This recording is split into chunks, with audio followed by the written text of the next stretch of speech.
हाय जो सामान कोगे इं लाइव स्ट्रीम रे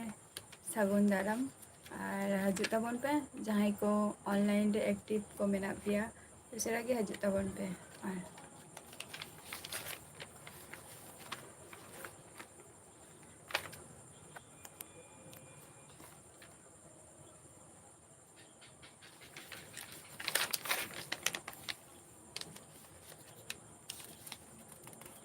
महेश मुर्मू सागुन दाराम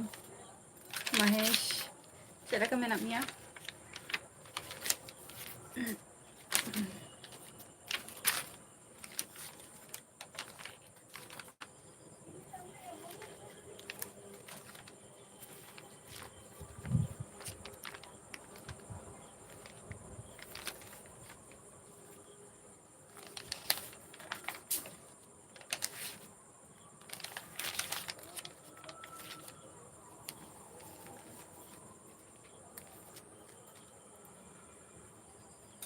चेदो के बांगे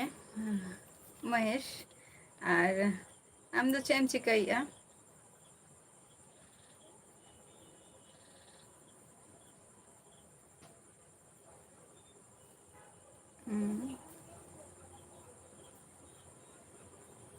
चेम चिकाइया आम दो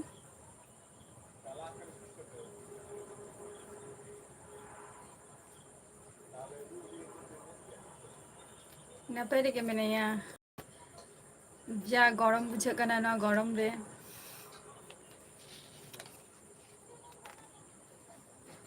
आपे सेन दो दागे ऐसे बांगे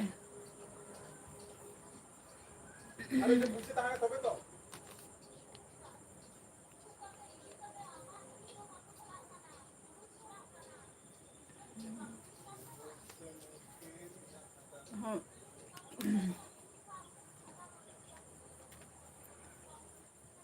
अड़ी लोगों के दाका पे जमिया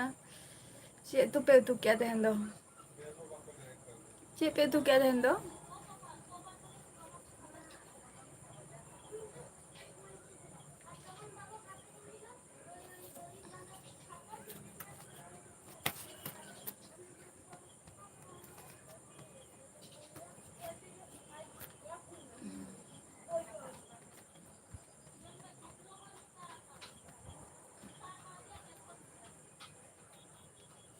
मनीष सागुन दाराम या एलबी रे ओका खनम लेया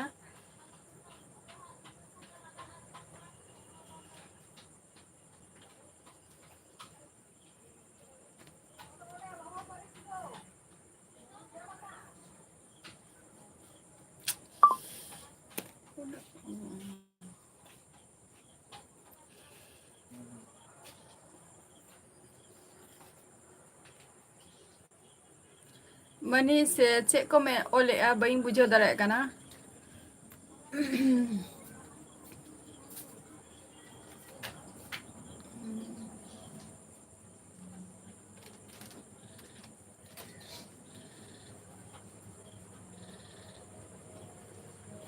माने चे उतु माने चे पे उतु या तहन दो महेश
आदिवासी एंटरटेनमेंट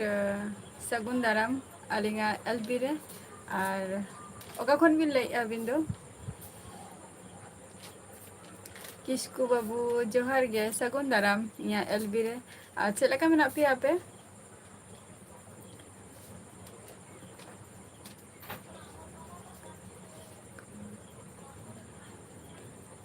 अच्छा हाकू हाकू उतु और दल बा नपाय कथा कना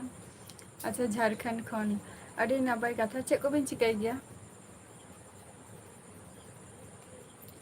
ईश्वर हेम्ब्रम सगुन दाराम अलिंगा एलबी रे ओका खन बिन लई अबिन दो अलिंग दो मोटामुटी नपाय रे मेना लिंगा तेन गापा दो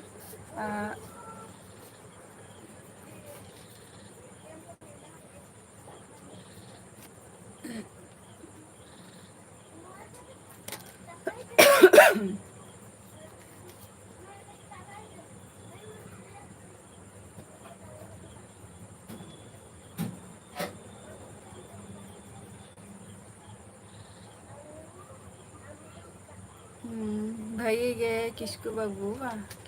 भाई गे तहन ताबो पे और अंते ना वेदर को चलका चाषी हपन सगुन दाराम अलिंगा एलबी रे और जोहर गे अबिन दो का खन बिन लईआ उमेश टुडू सगुन दाराम अलिंगा एलबी रे और ओका खन बिन लई अबिन दो उमेश टुडू किस्कू बाबू हाँ नापाय रेगे मेनिया इन दो ना गरम रे जा बुझा कना मोबाइल apa Yati malay हम अच्छा है मोबाइल यावने बिदा में तो ओका किया राम स्वरूप मुर्मू सगुन दाराम अलिंगा एलबी रे चलका मेना बिन अबिन सगुन दाराम जहां ऑलचिकी तिबिंग ओले अबिन अलिंगा एलबी रे अच्छा है नपाय रेके तहन ताबो बिन और बेस रेके झतो को गे तहन ताबो पे और नितो दो चे पे चिकाइआ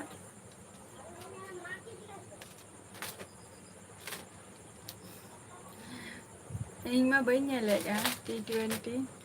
दो खूब एक खेल तो बन नल गया एकमात्र विश्व कप खेला छाड़ा जहाँ ऑलचिकी भी ओले अबिन अबिन बिन कुसिया गया से टी20 माने नवा खेला को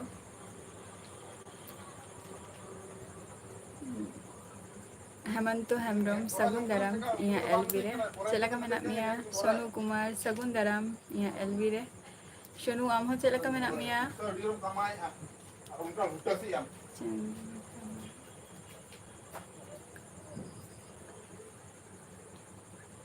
अच्छा उना दो ओका जायगा कना चेसी हपन जहाँ जायगा बिन ले दो उना दो ओका जायगा मिटम फेमस नितुम टाउन बा सिटी लेबिन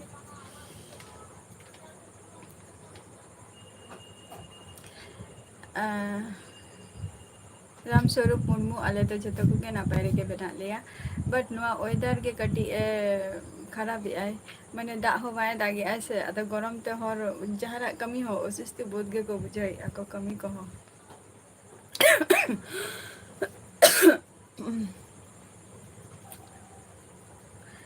महेश मुर्मू गोगो अच्छा गोगो बाबा बा अच्छा आयो दो नितो दो ओड़ा रेगे मेनाया आयो दो नितो ओड़ा रेगे मेनाया माने सारा खन कमी आयना मैं सारा खन कमी बोलते चे तेहन दो गापा गापा ना तोरा को ले गिडिया तो आदो तेहन दो माट रेगे जस्ट किन कमी आदो नितो दो बाबा दो बचुया बाबा दो नितो मिटंग दरकारी कमी गिन भेजा कादिया उनी हो माने कागज पत्र ठीक ही मेता कादिया तो ओना खातिर गे कटी चलाव कनाय बायरे उनी दो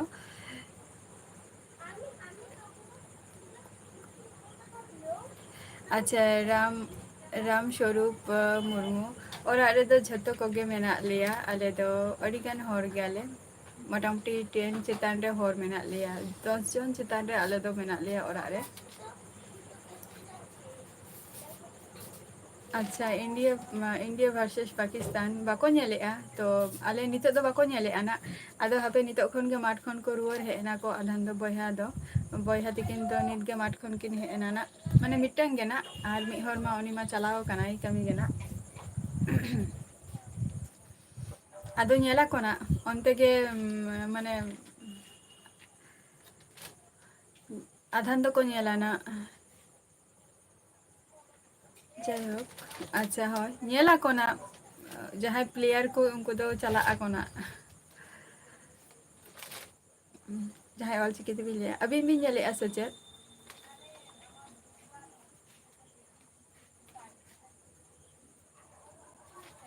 ᱵᱟᱹᱵᱩᱫᱷᱟᱱ ᱥᱟᱹᱜᱩᱱ ᱫᱟᱨᱟᱢ ᱟᱹᱞᱤᱧᱟᱜ ᱮᱞᱵᱤ ᱨᱮ ᱦᱳᱭ ᱢᱤᱫᱴᱟᱝ ᱚᱲᱟᱜ ᱨᱮᱜᱮ ᱨᱟᱢᱥᱚᱨᱩᱯ ᱢᱩᱨᱢᱩ ᱦᱳᱭ ᱢᱤᱫᱴᱟᱝ ᱚᱲᱟᱜ ᱨᱮᱜᱮ ᱡᱚᱭᱮᱱᱴ ᱯᱷᱮᱢᱮᱞᱤ ᱠᱟᱱᱟᱞᱮ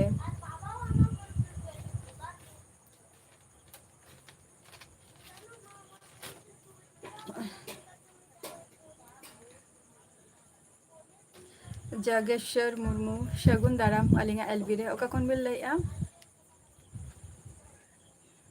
ᱦᱳᱭ ᱢᱤᱫᱴᱟᱝ ᱯᱷᱮᱢᱮᱞᱤ ᱨᱮᱜᱮ ᱡᱚᱭᱮᱱᱴ ᱜᱮ ᱟᱫᱚ ᱠᱟᱠᱟ ᱫᱚ ᱥᱮᱯᱟᱨᱮᱴ ᱟᱠᱟᱱᱟᱭ ᱠᱟᱠᱟ ᱦᱚᱸ ᱥᱩᱨ ᱨᱮᱜᱮ ᱥᱩᱫᱷᱩ ᱠᱟᱠᱟ ᱛᱮᱜ ᱥᱮᱯᱟᱨᱮᱴ ᱟᱠᱟᱱᱟᱭ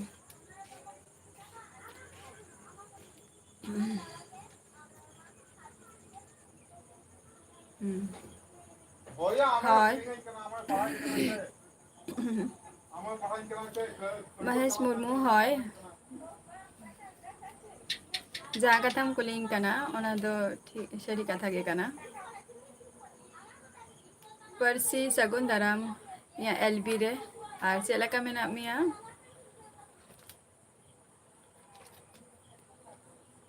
ᱟᱪᱪᱷᱟ ᱨᱟᱢᱥᱚᱨᱩᱯ ᱢᱩᱨᱢᱩ ᱯᱟᱲᱦᱟᱣ ᱠᱚᱫᱚ ᱡᱟᱹᱥᱛᱤ ᱫᱚ ᱵᱟᱝᱜᱮ ᱡᱟᱥᱴ ᱮᱢ ᱮ ᱛᱚᱠ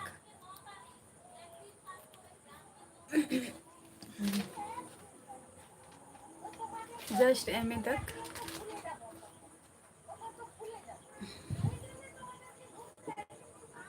ᱟᱪᱪᱷᱟ ᱡᱟᱜᱮᱥᱣᱚᱨ ᱢᱩᱨᱢᱩ ᱟᱵᱤᱱ ᱫᱚ ᱡᱷᱟᱲᱠᱷᱚᱸᱰ ᱵᱳᱠᱟᱨᱳ ᱠᱷᱚᱱ ᱵᱤᱱ ᱞᱟᱹᱭᱮᱜᱼᱟ ᱟᱹᱰᱤ ᱟᱹᱰᱤ ᱥᱟᱨᱦᱟᱣ ᱟᱨ ᱪᱮᱫ ᱠᱚᱵᱤᱱ ᱪᱤᱠᱟᱹᱭ ᱜᱮᱭᱟ ᱟᱹᱵᱤᱱ ᱫᱚ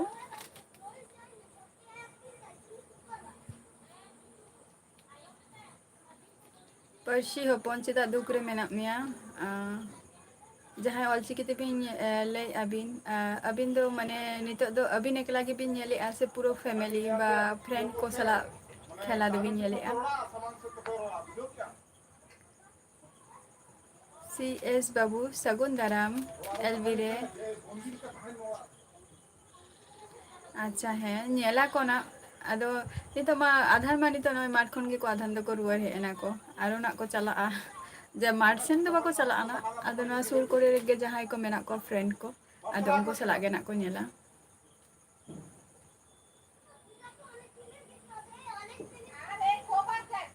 ᱦᱳᱭ ᱦᱳᱭ ᱨᱟᱢᱥᱚᱨᱩᱯ ᱢᱩᱨᱢᱩ ᱦᱳᱭ ᱯᱟᱹᱨᱥᱤ ᱪᱮᱫᱟᱜ ᱫᱩᱠ ᱨᱮ ᱢᱮᱱᱟᱜ ᱢᱮᱭᱟ ᱵᱷᱤᱰᱤᱭᱳ ᱵᱟᱢ ᱟᱯᱞᱳᱰ ᱫᱟᱲᱮᱭᱟᱜ ᱠᱟᱱᱟ ᱚᱱᱟ ᱠᱷᱟᱹᱛᱤᱨ ᱡᱤᱛᱮᱱᱫᱨᱚ ᱴᱩᱰᱩ ᱥᱟᱹᱜᱩᱱ ᱫᱟᱨᱟᱢ ᱟᱹᱞᱤᱧᱟᱜ ᱮᱞᱵᱤ ᱨᱮ ᱤᱧ ᱫᱚ ᱦᱩᱭᱩᱜ ᱠᱟᱹᱱᱟᱹᱧ ᱳᱭᱮᱥᱴ ᱵᱮᱝᱜᱚᱞ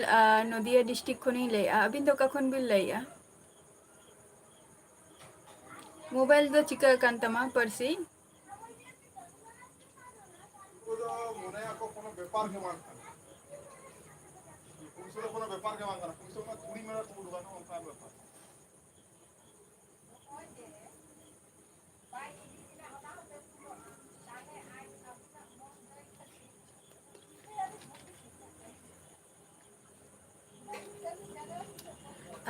ᱡᱟᱦᱟᱸᱭ ᱚᱞᱪᱤᱠᱤ ᱛᱮᱵᱤᱱ ᱚᱞᱮᱜᱼᱟ ᱵᱤᱱ ᱡᱤᱛᱮᱱᱫᱨᱚ ᱴᱩᱰᱩ ᱟᱨᱠᱤ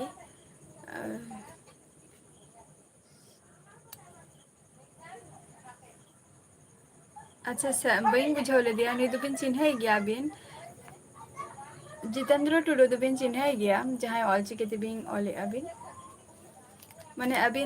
ᱢᱟᱱᱮ ᱟᱹᱵᱤᱱ ᱵᱟᱱᱟ ᱦᱚᱲ ᱜᱮᱵᱤᱱ ᱧᱮᱞᱮᱜᱼᱟ ᱠᱷᱮᱞᱟ ᱫᱚ ᱟᱪᱪᱷᱟ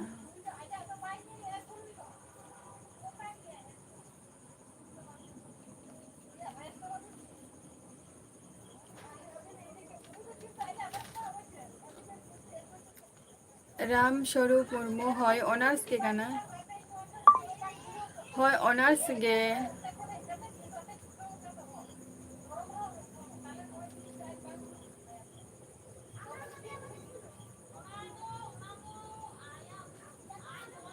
अच्छा ओना को तो झतोई ले आबोना ना राम स्वरूप मुर्मू जहाँ कथाम कुलिंग कना ओना को दो आपे को ठेनी शेयर ना लगन गे जी गाते सगुन दाराम अलिंगा एलबी रे चेक लेका मेना बिना अच्छा बिहार खन बिन लैया जितेंद्र टुडू सगुन दाराम चेक को बिन चिकाय गया अबिन दो एलेक्स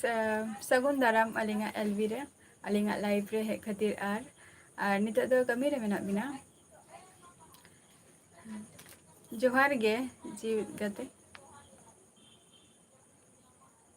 सीएस बाबू नपाय के मिनैया प्रोफाइल अबारेम चेंज का बा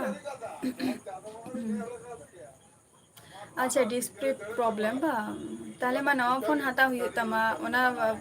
ओना को ठीक कते के मनि गना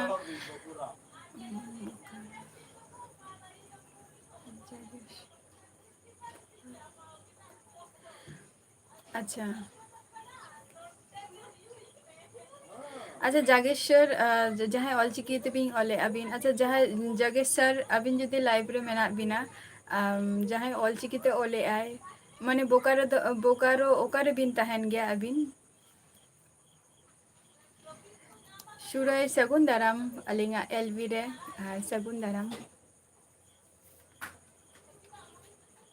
चलेका मेना बिना सुरय अबिन अच्छा करण सगुन दाराम या एलवी रे अच्छा ब्रादर माने भाई सला एम नेले अबिन खेला दो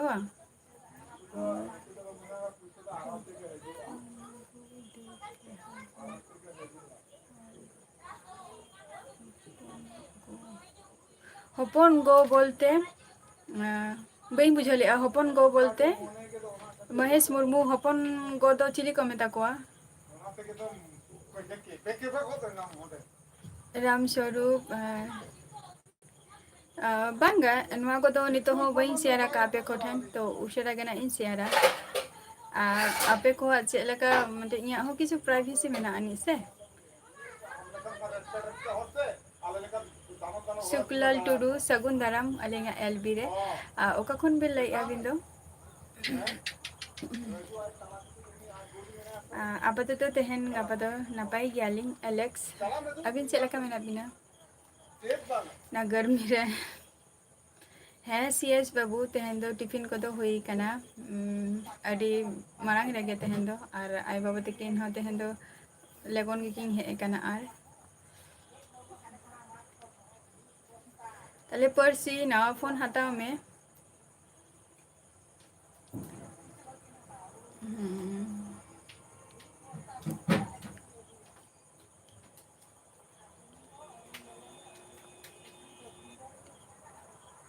अच्छा ओना मा नपाय कथा काना जतो हर दो बइन बड़े जे चेलका नोडे इया लाइव रे आधान हर माने जतो हर मिटंग सगई काते गेबन रोपोरा से और इन जहाँ माने आपे को सला चेला काती रोपोर काना ओना को जिनिस जदि बापे कुसिया खान तो अवश्य ओना हपे ले यापे जे नोंका द आलम मेतालिया मेनते से नोंका आलम मेतालिया मेनते नोवा जिनिस हपे ले यापे जदि आपे को जदि ऑब्जेक्शन जदि ताहेना है से अच्छा अच्छा होम रे तेहन दो अडी लगन गे ताले दाका इसिंग माने ओरा रे दो अच्छा होला एलेक्स और मिटन कथा होला इन कुली बिना मेनते बबिन आंसर भी एम लिया जे अबिन मा पे बोया अबिन तो पे बोया मध्य रे माने तीना गान दो माने बापला कना पे बा जमाए कना पे निंका को और की ओना कथे कुली ले बिना होला बबिन ले लिया जहाँ ऑलचिकी तेपिंग ऑल किया ओना तो अडी नापाय कथा कना जतो हर तो नौका संपर्क ते तो बाको होय गया बट मिटंग हो जदि रेस्पेक्ट एमाम कना तो अवश्य ओना तो हताव दरकार गे और उनी सला हो भागी संपर्क हो ताहेन मा आर बाबू बाबू धान इन दो सिंगल गियኝ है से। अच्छा है नापाय रेगे तहन ताबो बिन एलेक्स सोनू कुमार नितुम तो नित बई मेंशन का यूट्यूब चैनल रे और जखन समय हजुआ तो आपे को ठेन अवश्य निये जिनिस तना इन शेयर या हेसे नित दो बई शेयर आथारेआ सेतलाल किस्कू सगुन दाराम अलिंगा एलबी रे। अच्छा बिन झारखंड खन बिन लैया अलिंग तो वेस्ट बेंगल नदिया डिस्ट्रिक्ट खन लिन लैया इन हो नापाय रेगे मेनिया एलेक्स। अच्छा सीएस बाबू आमा मिटंग माने छोटो खाटो परिवार कान तमा अकोय अकोय को मेना को आमा फैमिली रे बसु टुडू सगुन दाराम अलिंगा एलबी रे और जोहार गे।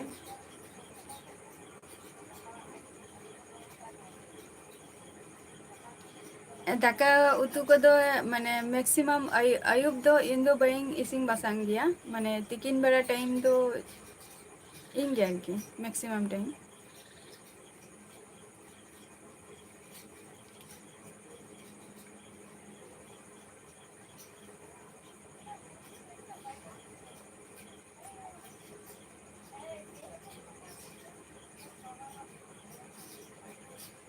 अच्छा अवश्य किंतु नितो जहाँ आम जे वीडियो पर से नितो जे आम जे वीडियो को अपलोड दो ओना तो चेला कते म अपलोडा।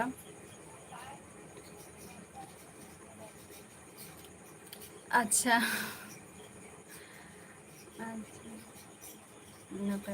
अच्छा अबिनी भाई एलेक्स अबिनी भाई और जहाँ सिस्टर में तबिना उनकिन दोकिन जॉब गया जहाना को से ओड़ा रेगे मेन तहन गया कि उनकिन दो। अच्छा है अवश्य ओना मा नापाय कथा काना परची जहाँ पड़ते जे पुइसे जखन नितो बांग हुयुग कान तमा तो आलम हतवा नितो दो फोन दो बट चलू खातिर हतो फोन हताव हुयुग तमा से ओना खातिर इन दुई लई के आना।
अच्छा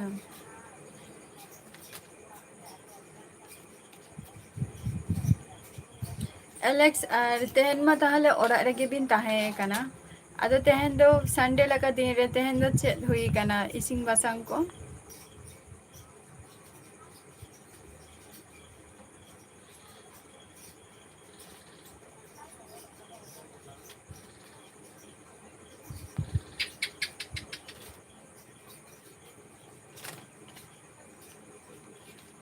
अच्छा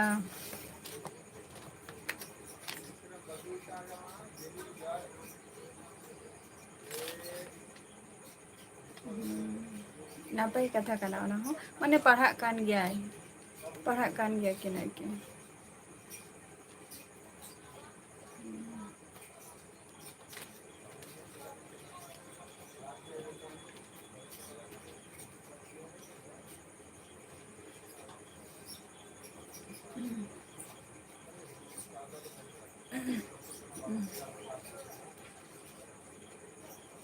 सुरई लाइव रे जुदी मेना बिन खान ले बिन बबिन लाई अच्छे ता बिन दो।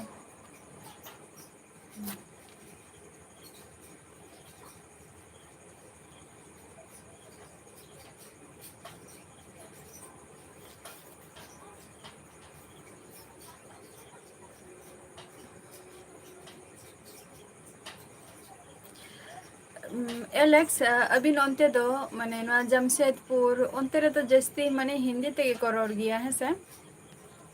ना जमशेदपुर झारखंड न ओंते तो जस्ती बेटे अच्छा यहाँ पर्सी तो हुयुग कना मुर्मू कान तिया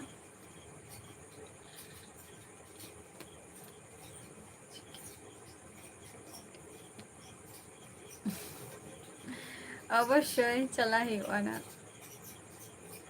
एलेक्स माने चिकेन मा चिकेन गे बट माने सिम जिल से मेरम जिल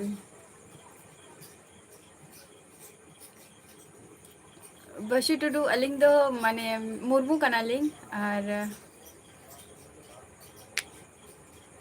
मुर्मू कनालिंग अलिंग दो सुनील भाई सगुन दाराम या एलबी रे सुनील भाई ओका खुनेम लेया एल के लकी ऑफिशियल इन दो अलिंगा लाइव माने एलबी रे सगुन दाराम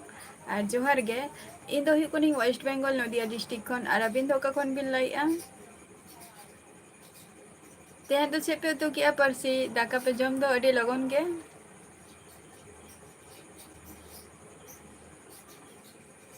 सीएस बाबू अच्छा गरम मा दमे गे बुझे कना नते दो और सीएस बाबू बाम ले आम आपेया मिटंग परिवार कना तो आपे को परिवार रे ओकोय ओकोय मेना को ओना बाम ले आ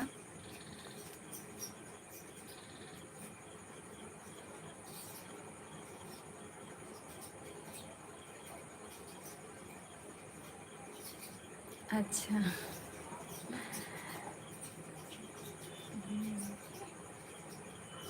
बंगा बाद बाकी हर को आर की हाय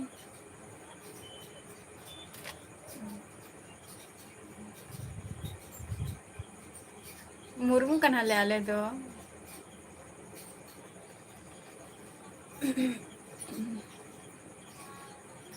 एलेक्सिन लेता है माने बाद बाकी हर को जेमन ओंते रिंग आंजम का कोन जे हिंदी से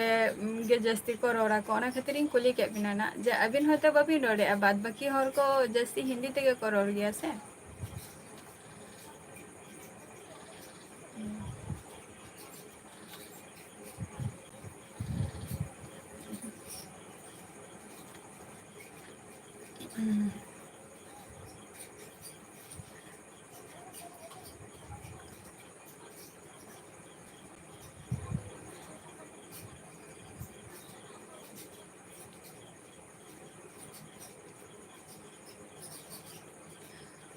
मी दिन रे बढ़िया जिल पे जमा परसी जे एच बबलू शगुन दाराम या एलबी रे अच्छा एल के लकी आम दो झारखंड खनेम लैया इन दो वेस्ट बेंगल खनी लैया अच्छा कम चिकाई गया लकी जे एच बबलू जोहार गे सगुन दाराम अलिंगा एलबी रे अबिन दो का खन मिल लैया रमेश शगुन दाराम या एलबी रे जोहार गे पहुल पहुर इनमें पहुल तो बई जहाँ ऑलचिकीते भी ऑले अबिन पहुल पहुल तो उनका तो बई उनका को लिया से बई बड़े बई दिसे दाड़े का तबे इंदु अंजम का जे पहुर झील बोलते ही कना जहाँ बाबा हो आर की आले रिंग हो सांडी को मेना को गया असल का को गया ले आदो सांडी जहाँ आरकी पारा को चला आको आले नते माले ले गया को जे पारा आरकी सांडी तुपुत को चला आको और जहाँ माने जितकर कते जहाँ जहाँ अगुया आरकी ओना के ना को लइया पहु माने पहुर जिल दो जे एच बाबू झारखंड कन अडी अडी सारहाव और चे को बिन चिकाई गया बिन दो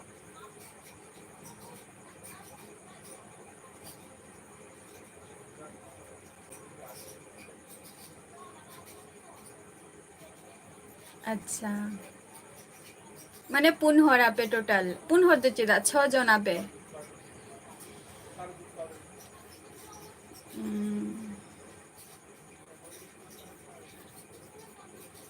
ᱚᱱᱟ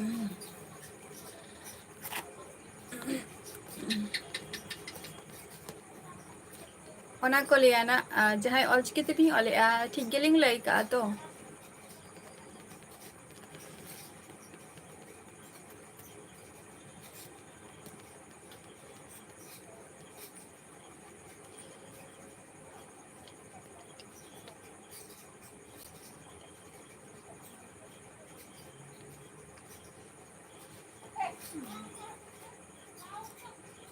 ᱵᱟᱝᱟ ᱱᱚᱣᱟ ᱫᱚ एलेक्स ᱱᱚᱣᱟ ᱫᱚ ᱴᱷᱤक ᱠᱟᱛᱷᱟ ᱜᱮᱵᱤᱱ ᱞᱟᱹᱭ ᱠᱟᱜᱼᱟ ᱡᱮ ᱛᱳᱢᱟर ᱱᱚᱣᱟ ᱦᱚᱸ ᱴᱷᱤक ᱠᱟᱛᱷᱟ ᱜᱮ ᱡᱮ ᱛᱳᱢᱟर ᱥᱟᱱᱛᱟᱲ ᱛᱮ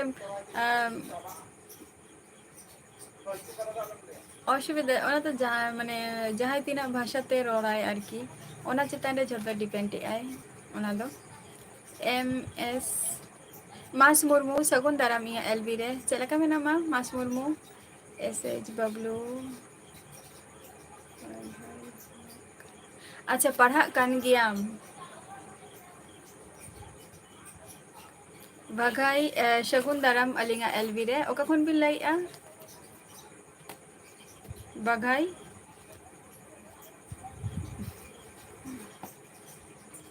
से पहुर जल्दी जमा पार्सल गद का में पड़सी जोमेटो रे विष्णु मुर्मू शगुन दाराम अलिंगा एलबी रे और शगुन दाराम ओका खन बिन लाइआ विष्णु मुर्मू बांगे जे जे इज बबलू दाका को तो औरिन जमा इन दो 10:30 11टा क्वेश्चन दाकानी जम गया मास मुर्मू चेत हो बाले चिकाई अनि तो निया जा गर्मी बुझा कना और आपे अंते तो ताकि ऐसे बांगे चिकन है पोल्ट्री मटन बकरा बकरी मेरम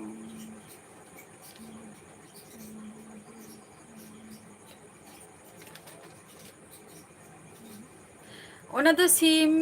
सिम जिल ना कथाई लई कि आना प इमिन बड़े जे पहुर मा ओना गे को लेया जे सिम माने सांडी अंका पहुर माने तो इमिन बुझाव काना अंका गे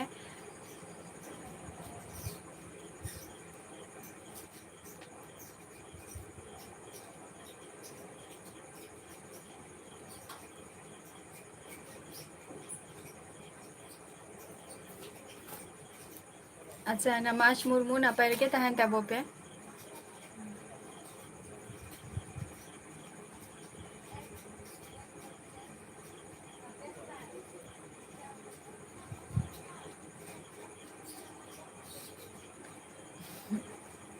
तीना भाषाते तीना रकम को ले गया को हाँ एन पोल्ट्री सिम मटन बकरी बकरा बकरी में हाँ अवश्य खासी ले गया को अदो उनी तो ना ले पाले चिकन माने सिम गे ना पाले ले आई सिम जिल गे पाले सिम पहुर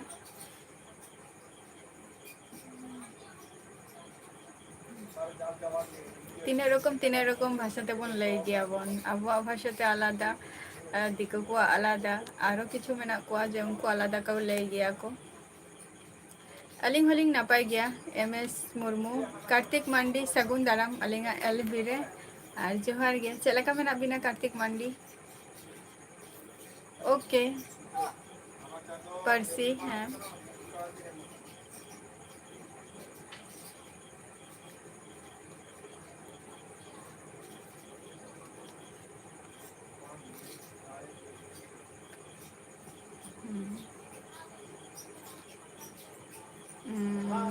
जे एच बबलू बॉश है नापाई गया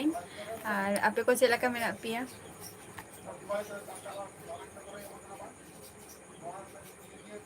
ओके एलेक्स आबार हाजे ताबन बिन लाइव रे नमका गे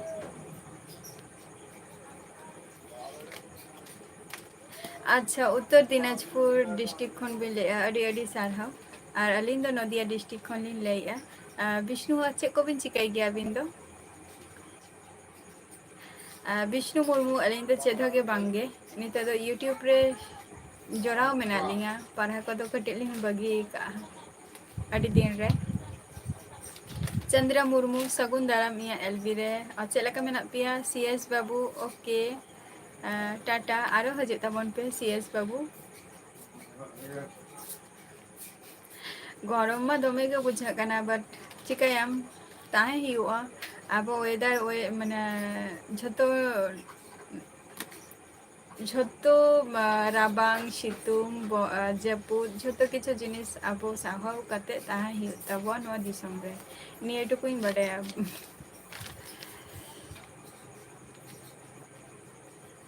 चंद्रा मुर्मू चेद गे बांगे और आम दो चेम चिकाय गया बाघाई हेम्ब्रम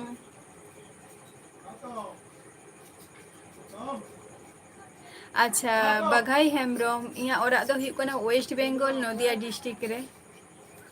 वेस्ट बेंगल नदिया डिस्ट्रिक्ट হয়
जेज बबलू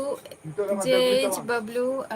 इन दो हिउ कना नदिया डिस्ट्रिक्ट इन दो हिउ कना जिला दो हिउ कना नदिया विष्णु मुर्मू इन दो जस्ती तो बई पढ़ाव कना जस्ट एमए तक कोई बांग कना ओना हो नेतार जहां एचएस हो पास काय उनी हो चाकरी दो नामे गया उनी के काजेर काज दो कमी आय का माने कमी रेना कमी आय उनी गे बट उन पढ़ा काते हो चेम चिकाया सुधीर शगुन दाराम या एलबी रे सुधीर ओका खनेम लइआ हपन बेस्टा ऑफिशियल सगुन दाराम चेबी हल किया बई बुझाव लिया बट अलिंगा एलबी रे सगुन दाराम और जोहार गे और अबिन दो का खन बिन लइआ हपन बेस्टा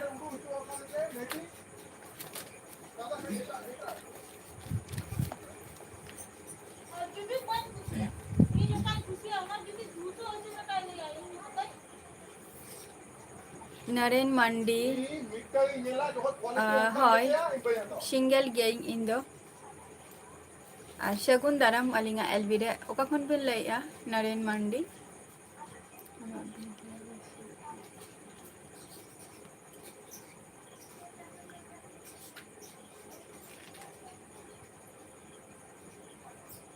थैंक यू कार्तिक मंडी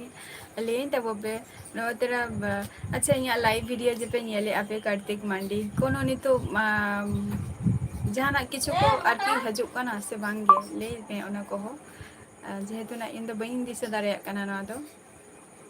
अच्छा बाघाई हेम्ब्रम झारखंड खन बिन लाई अडी अडी सारहाव चे को बिन चिकाय गया बिन दो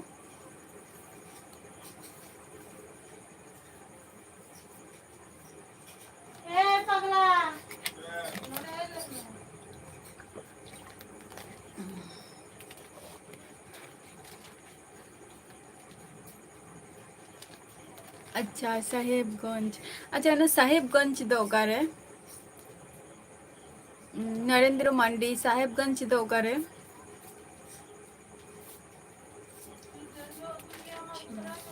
अच्छा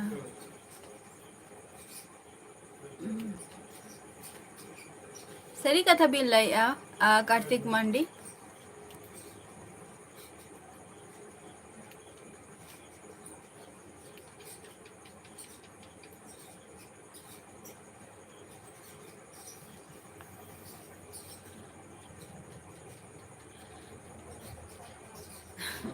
विष्णु मुर्मू आले सेन दिसम दो माने नितो दो दाग को जपुत को बचोनी दोमे को गरम बुझाग काना नोते दो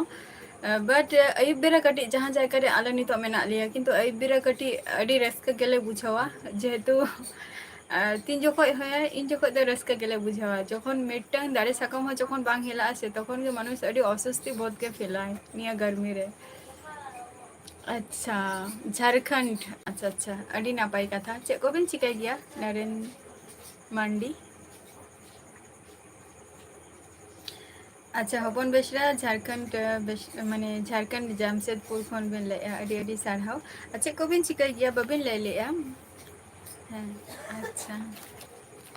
अडी नापाई कथा काना ओना हो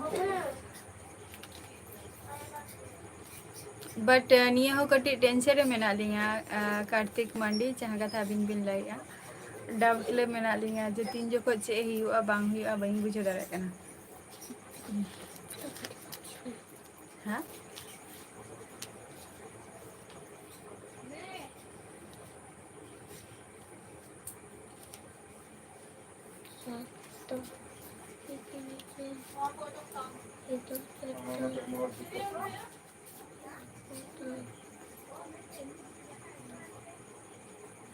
अच्छा इन तो वेस्ट बेंगल नदिया डिस्ट्रिक्ट खनि लैया नरेन मांडी इन तो वेस्ट बेंगल नदिया डिस्ट्रिक्ट खनि लैया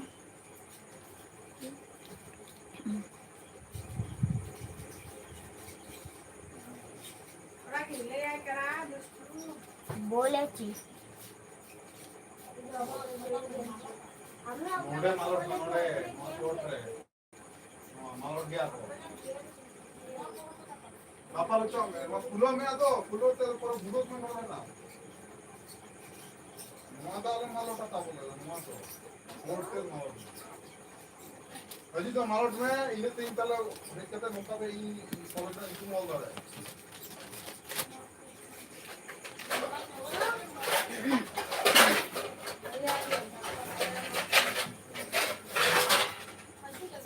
aji da ile tin me tala i bolte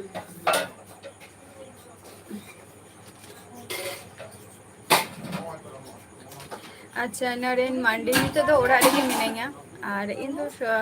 live video दो सब समय ओरा खन गे लाइव वीडियो माने लाइव टिंग हजो गया बाहरे खन दो खूब कम गे बाहरे खन दो खूब कम गे जदि इया ऑफ तो बान ताहेन तिया उन जखन के बाहरे खन दो लाइविंग करेवा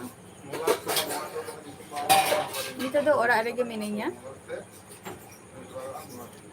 नरेन मांडी चे को बिन चिकाय गया अबिन दो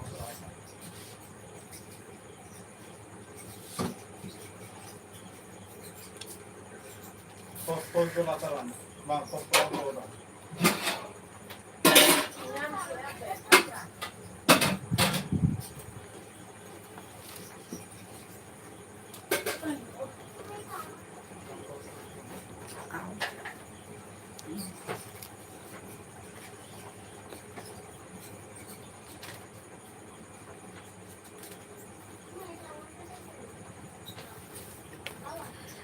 कामो बेशरा सगुन दाराम अलिंगा एलबी रे आर जोहार गे अबिन दो ओका खन बिल लैया अबिन दो ओका खन बिल लैया आर ऑल चिकी तिबिंग ओला का बइंग बुझे दारे कना जे चे बिंग ओला का मेनते बिरेन टुडू सगुन दाराम अलिंगा एलबी रे ओका खन बिल लैया अच्छा ओना हो मिटन कमी के कानका ओना हो मिटन कमी गे काना ओना रे हो जदि बन चिंता खान ओना रे हो इनकम तो मेना गया एसटी क्रेजी सगुन दाराम इया एलबी रे एसटी क्रेजी ओका खनेम लई आम दो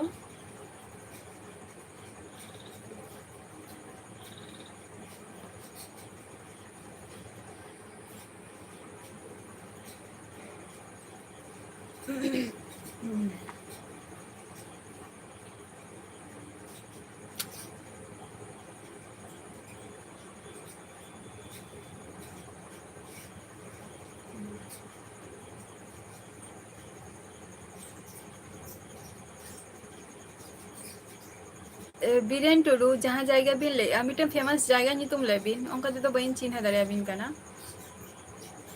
एसटी क्रेजी ओना मई बड़ाई गया जे ओरा खन गेम लइया बट ओका जायगा ओका प्लेस उनाई लइया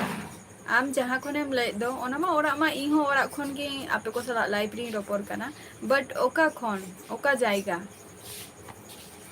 निर्दिष्ट प्लेस ले में अच्छा झारखंड खन अडी नापाय कथा कना अच्छा कम चिकाई गया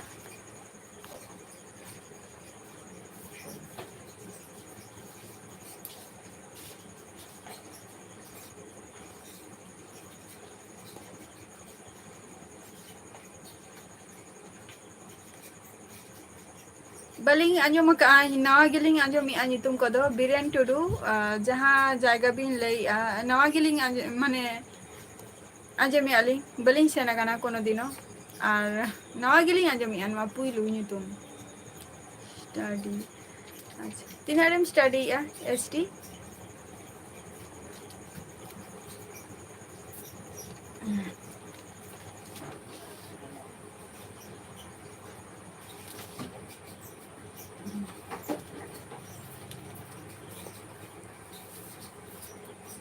अदिष्ट दूसरा ये फोन अगोई में दो दो दो दो दो दूसरा कई चलो अगोई में फोन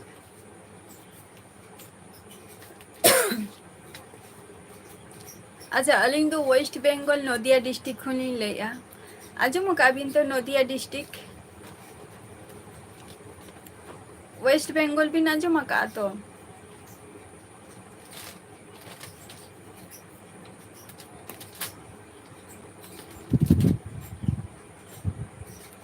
अच्छा नपाय कथा काना ओना हो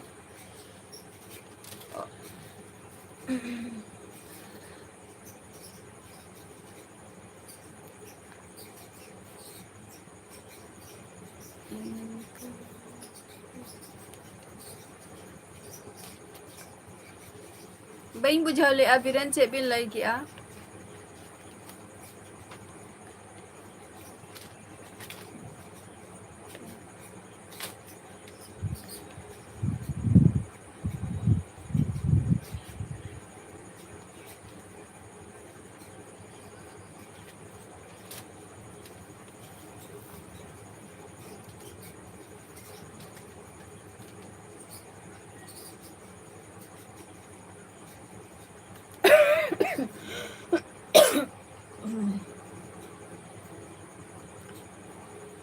अच्छा एसटी क्रेजी इन दो वेस्ट बेंगल नदिया डिस्ट्रिक्ट खनी लइया वेस्ट बेंगल आज मका पे तो वेस्ट बेंगल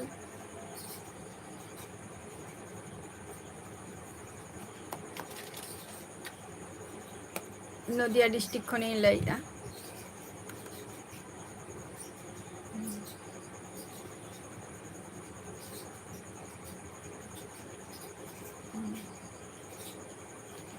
लक्ष्मण ब्लॉग्स जहाँ कथा बिन कुलिंग कना ना तो पर्सनल चीज कना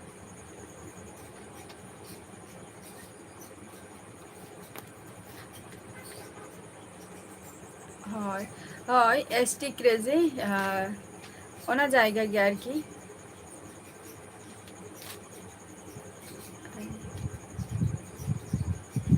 अरे अरे सारहाव नरेन मंडी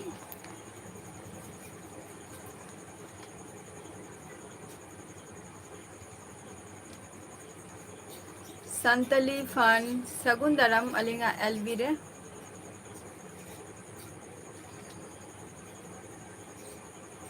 थैंक यू जे इज बबलू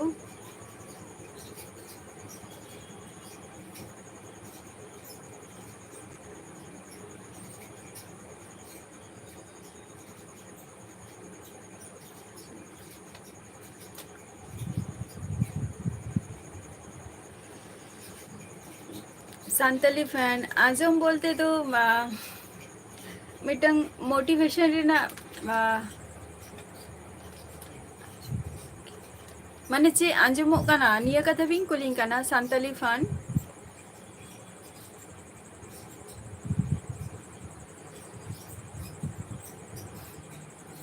एसटी क्रेजी स्टडी तो हुई कान गया ᱱᱤᱛᱚᱜ ᱫᱚᱞᱤᱧ ᱵᱟᱹᱜᱤ ᱠᱟᱜᱼᱟ ᱥᱴᱟᱰᱤ ᱠᱚᱫᱚ᱾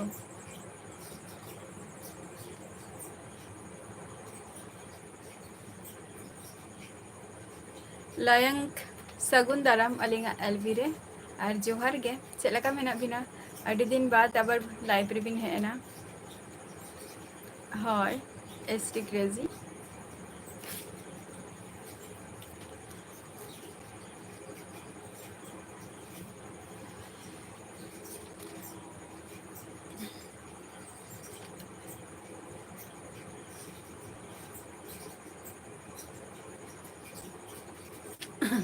ᱵᱟᱝᱟ, ᱚᱱᱟ ᱫᱚ ᱵᱷᱩᱞᱤᱧ ᱞᱟᱹᱭ ᱠᱮᱜᱼᱟ, ᱥᱟᱱᱛᱟᱞᱤ ᱯᱷᱟᱱ ᱢᱟᱱᱮ ᱤᱧ ᱠᱩᱞᱤᱭᱮᱫ ᱵᱤᱱ ᱛᱟᱦᱮᱸᱫ ᱡᱮ ᱢᱟᱱᱮ ᱟᱸᱡᱚᱢ ᱠᱟᱛᱷᱟ ᱵᱤᱱ ᱞᱟᱹᱭᱮᱜᱼᱟ ᱛᱚ, ᱡᱮ ᱟᱸᱡᱚᱢ ᱫᱚ ᱵᱚᱞᱛᱮ ᱪᱮᱫ ᱵᱤᱱ ᱟᱸᱡᱚᱢᱮᱜᱼᱟ ᱱᱚᱣᱟ ᱠᱟᱛᱷᱟ ᱵᱤᱱ ᱠᱩᱞᱤᱧ ᱠᱟᱱᱟ ᱥᱮ ᱪᱮᱫ ᱞᱤᱧ ᱟᱸᱡᱚᱢ ᱜᱮᱭᱟ ᱚᱱᱟ ᱠᱟᱛᱷᱟ ᱵᱤᱱ ᱠᱩᱞᱤᱭᱮᱫ ᱞᱤᱧᱟᱹ? ᱟᱫᱚ ᱢᱚᱪᱟ ᱠᱷᱚᱱ ᱢᱟᱱᱮ ᱢᱳᱴᱤᱵᱷᱮᱥᱚᱱ ᱠᱟᱛᱷᱟᱴᱟᱜ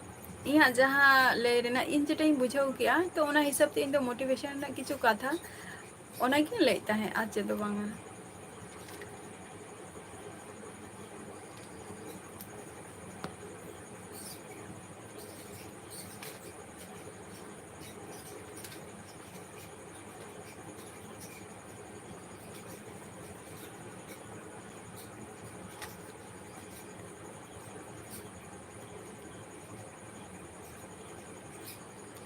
ᱟᱪᱪᱷᱟ, ᱠᱟᱹᱢᱤ ᱠᱟᱱ ᱛᱟᱦᱮᱸᱫ ᱵᱤᱱ, ᱟᱹᱰᱤ ᱱᱟᱯᱟᱭ, ᱠᱟᱹᱢᱤ ᱫᱚ ᱠᱟᱹᱢᱤ ᱜᱮ ᱚᱵᱚᱥᱥᱳᱭ᱾ ᱛᱚ ᱛᱮᱦᱮᱧ ᱫᱚ ᱥᱟᱱᱰᱮ, ᱛᱚ ᱛᱮᱦᱮᱧ ᱫᱚ ᱪᱷᱩᱴᱤ ᱜᱮ ᱛᱟᱵᱤᱱᱟ?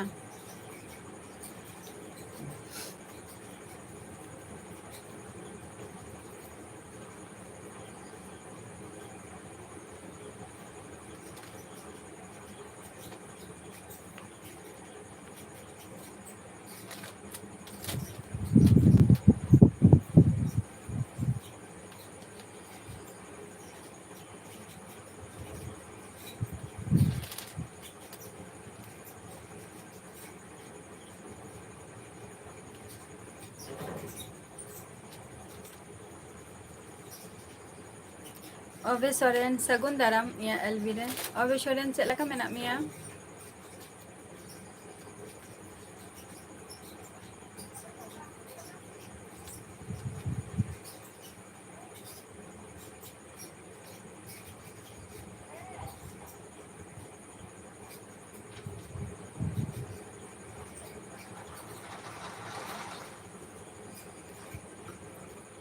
ᱞᱟᱭᱚᱝ ᱦᱟᱸᱥᱫᱟ, ᱵᱟᱝᱜᱮ, ᱫᱟᱠᱟ ᱠᱚᱫᱚ ᱟᱹᱣᱨᱤ ᱡᱚᱢ ᱦᱩᱭᱩᱜᱼᱟ, 10:30 11ᱴᱟ ᱠᱚᱥᱮᱱ ᱡᱚᱢ ᱜᱤᱭᱟᱹᱧ ᱫᱟᱠᱟ ᱠᱚᱫᱚ᱾ ᱚᱱᱟ ᱫᱚ ᱦᱩᱭᱩᱜ ᱠᱟᱱᱟ ᱤᱧᱟᱹᱜ ᱯᱷᱤᱠᱥ ᱴᱟᱭᱤᱢ ᱠᱟᱱ ᱛᱤᱧᱟᱹ᱾ ᱚᱵᱮ ᱥᱚᱨᱮᱱ, ᱦᱮᱸ ᱱᱟᱯᱟᱭ ᱨᱮᱜᱮ ᱛᱟᱦᱮᱱ ᱛᱟᱵᱚ ᱢᱮ, ᱟᱨ ᱚᱲᱟᱜ ᱦᱚᱲ ᱠᱚ ᱪᱮᱫ ᱞᱮᱠᱟ ᱢᱮᱱᱟᱜ ᱠᱚᱣᱟ?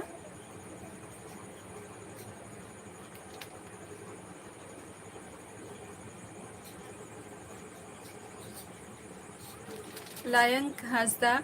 ᱟᱹᱵᱤᱱ ᱪᱮᱫ ᱞᱮᱠᱟ ᱢᱮᱱᱟᱜ ᱵᱤᱱᱟ ᱵᱟᱹᱵᱤᱱ ᱞᱟᱹᱭ ᱞᱮᱜᱼᱟ?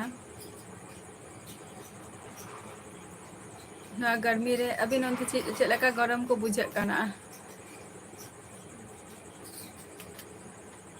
ᱦᱮᱸ, ᱡᱷᱚᱛᱚ ᱠᱚᱜᱮ ᱱᱟᱯᱟᱭ ᱨᱮᱜᱮ ᱛᱟᱦᱮᱱ ᱛᱟᱵᱚ ᱯᱮ, ᱟᱨ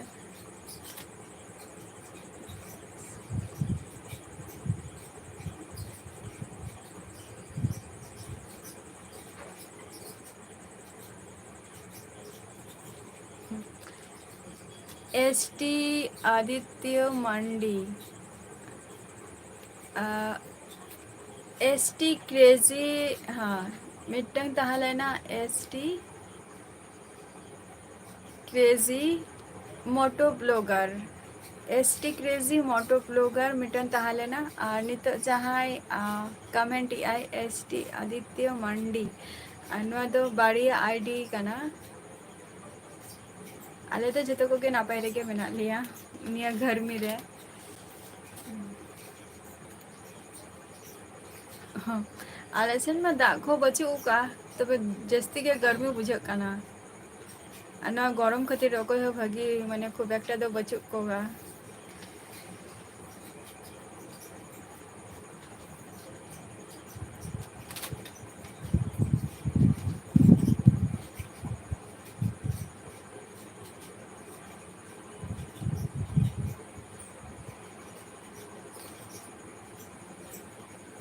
अच्छा, बार पे दिन खन बा, अच्छा, हाँ, ओना हो नापाय कथा काना। आले सेन मा दाग गे बचुआ आनिज नोते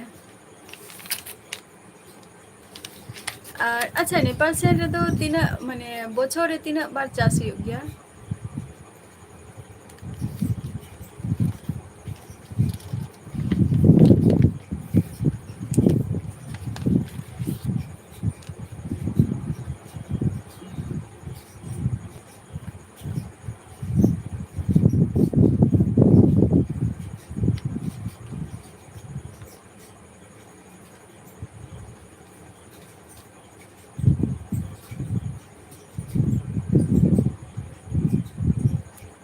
अभय सोरेन इया ओरा दो वेस्ट बेंगल नदिया डिस्ट्रिक्ट रे हाँ जहाँ ऑलचिकी भी ऑले अबिन लेबिन इन दो वेस्ट बेंगल नदिया डिस्ट्रिक्ट खने अच्छा हाँ लेबिन जहाँ ऑलचिकी भी ले अबिन लेबिन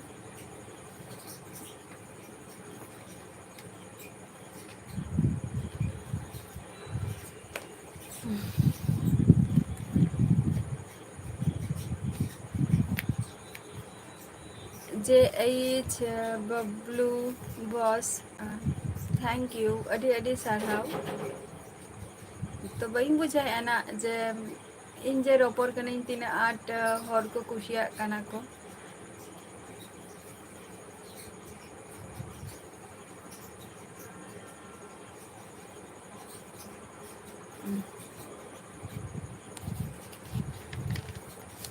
JH बबलू छेम बिन चिका गया बबू ले लिया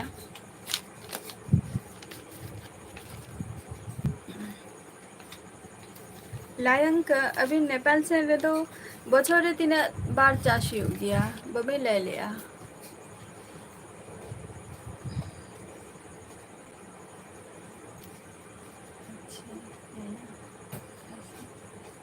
हाँ झतो कोगे नापाय मेना कोआ ओरा होर झतो कोगे जहाँ ऑलचिकी तबिन ऑलेआ माने आईडी तबिन बबी ले लिया जे चे बिन लिया कुकलिया बिन मेनते ले बिन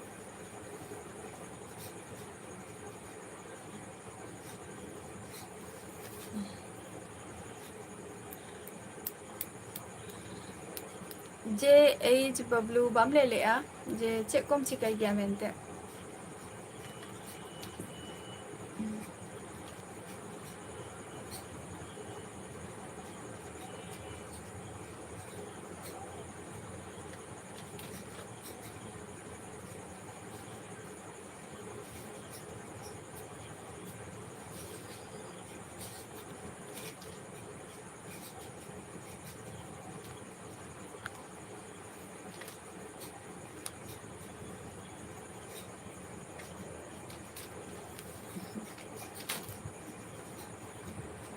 राकेश ब्लॉक सगुन दाराम इया एलवी रे और चलेगा मेना मिया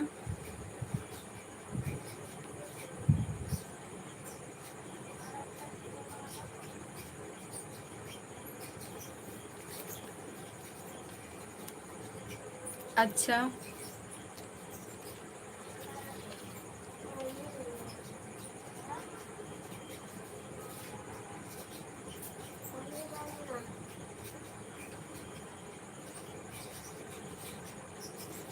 JH बबलू बॉस है जो तो जायगा रे ना गे माने भाषा टा कटी अलग गया राकेश ब्लॉक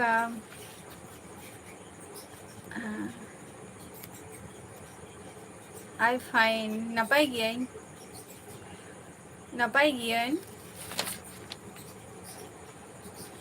फाइन गया इन दो यू अबिन से लगा मेना बिना राकेश ब्लॉग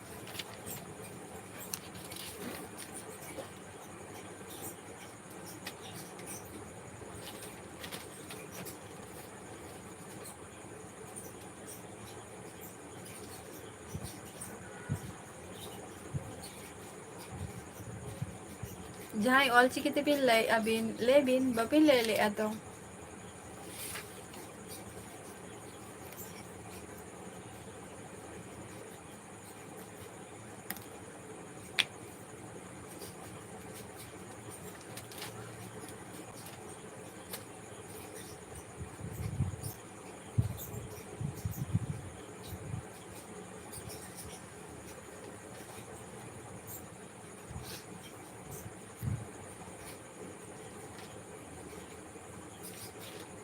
अच्छा मैंने पढ़ा कान गया बिन अबिन अच्छा अच्छा सॉरी हिरिंग कहीं उन्हें दो इन हो बइन बड़ाया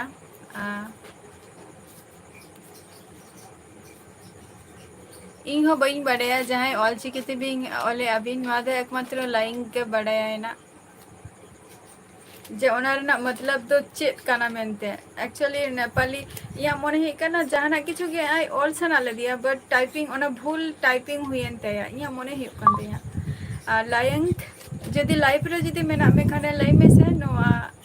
जहाँ वर्ड टा आम जेम ओला का दो ओना वर्ड टा माने तो मीनिंग्स तो चेक काना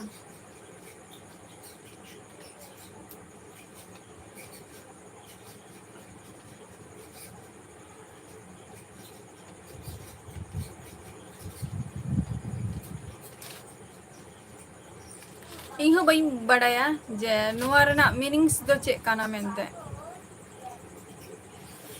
या मोनी कना नुआ दो मिटंग जतोटा मोने हियो कान तिया जे मिटंग नेपाल खने लई आय होयतो टाइपिंग रे गटी मिस्टेक काय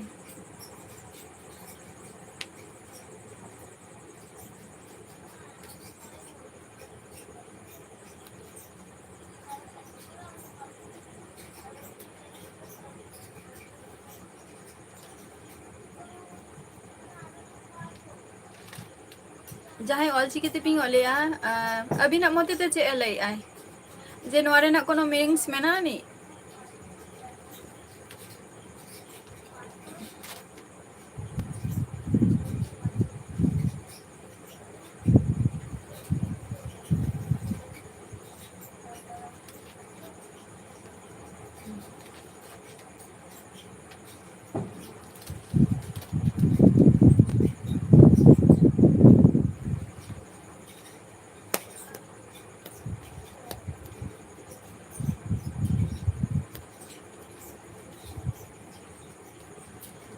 जे एस बबलू अबिन दो तीना बोया अबिन जहां ऑलचिकी तिपिंग ओलेया अभी ना मोते ते चे लई आय जे नुआ रे ना मीनिंग्स मेना नी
हो अच्छा अले इन लगा के रोड गया बा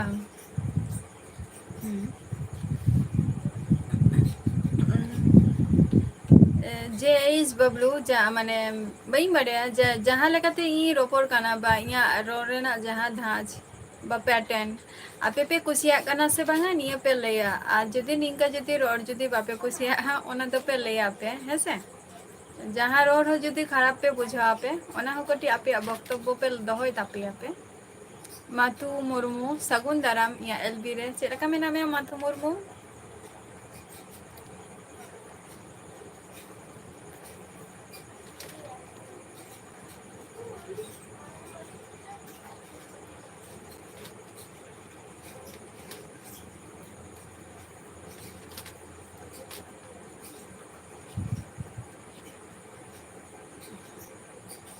अच्छा ᱦᱮᱸ ᱱᱟᱯᱟᱭ ᱨᱮᱜᱮ ᱟᱨ ᱵᱮᱥ ᱨᱮᱜᱮ ᱛᱟᱦᱮᱱ ᱛᱟᱵᱚ ᱯᱮ ᱡᱷᱚᱛᱚ ᱠᱚᱜᱮ ᱦᱮᱸᱥᱮ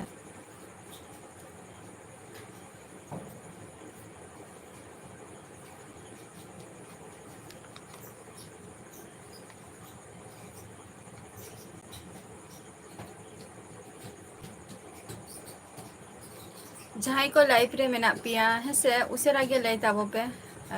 ᱴᱟᱭᱤᱢ ᱵᱟᱹᱧ ᱯᱷᱚᱞᱳ ᱞᱮᱜᱼᱟ ᱴᱟᱭᱤᱢ ᱨᱮᱱᱟᱜ ᱳᱵᱷᱟᱨ ᱴᱟᱭᱤᱢ ᱮᱱ ᱛᱤᱧᱟᱹ ᱛᱮᱦᱮᱧ ᱫᱚ 1 ᱜᱷᱚᱱᱴᱟ ᱞᱟᱭᱤᱯ ᱨᱮᱧ ᱛᱟᱦᱮᱱ ᱜᱮᱭᱟ ᱟᱫᱚ ᱛᱮᱦᱮᱧ ᱫᱚ एक्स्ट्रा 6 मिनट ना हता हुईना लगन गे उसेरा के लई ताबो पेना जस्ती घड़ी लाइफ रे बइन ताहेना और इया नोआ चैनल रे ब्लॉग वीडियो को ही अपलोड किया शॉर्ट वीडियो को ही अपलोड किया और नेल ताबो पे ओना वीडियो को हेसे और जुदी पे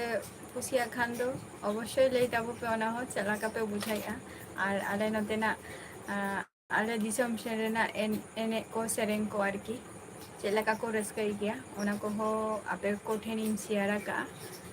इहिं खोजा जे अवश्य कटी समय उडुक कते नेल ताबो पे ओना को आले नते चेलका को रस्कया को मेंटे और आरो प्रोग्राम मा मेना गया ना ओना हो लहा रेना इन जनाव बोना जे तिसो चे प्रोग्राम मेना मेंटे बापे हे एकाना जहां वेस्ट बेंगल को तो हजु पे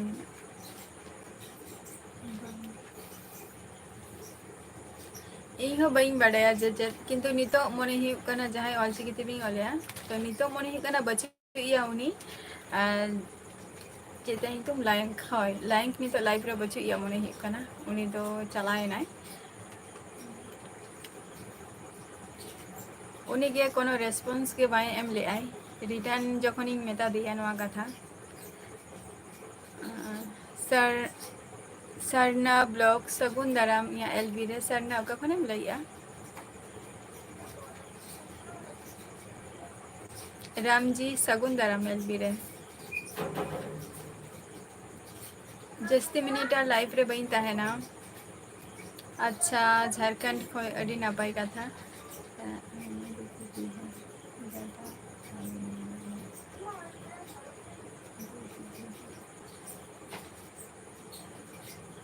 अच्छा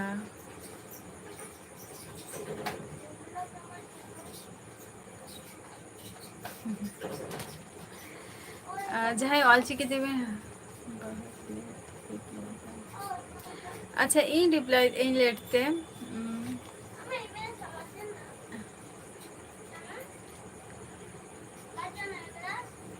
एनांग इया मने हुई लेंतिया जे उनी कुकली रेना आदो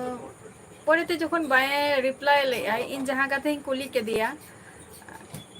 आदो ओना खातिर इन हो ओना जिनिसटा तो बइन कुली ले दिया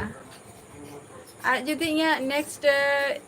जुदी आंसर एम किया ताले इन होयतो इन कुली के गया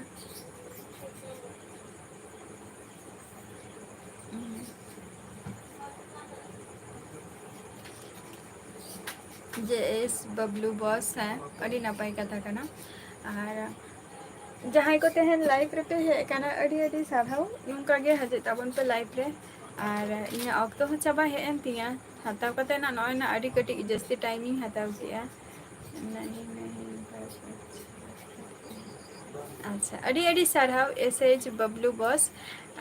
अवश्य जे नंका के ना तेहन चला का पे हे ना तो नंका के गापा को हे सेटर ताबो पे झतो को गे लाइफ रे 8टा खन किन हजु गया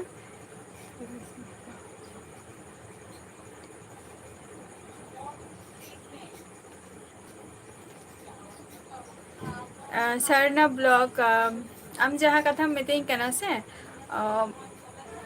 आम लाइफ रे हे तमा मानुष सला कनेक्ट दो तमा तबे गे तो हर को जहाँ जिनिस आमेम खोजे कना तबे तो आम हर ठेन कोनेम ᱧᱟᱢᱟ से आम जुदी तेहना तेहन शुदुम लिया परेर दिन बाम हजुआ निया कखनो आले में सपोर्ट तो जतो हरा के दरकार ताको रेगुलर कंटिन्यू तहन में तो अवश्य ऑटोमेटिकली आम ठेन सपोर्ट को चला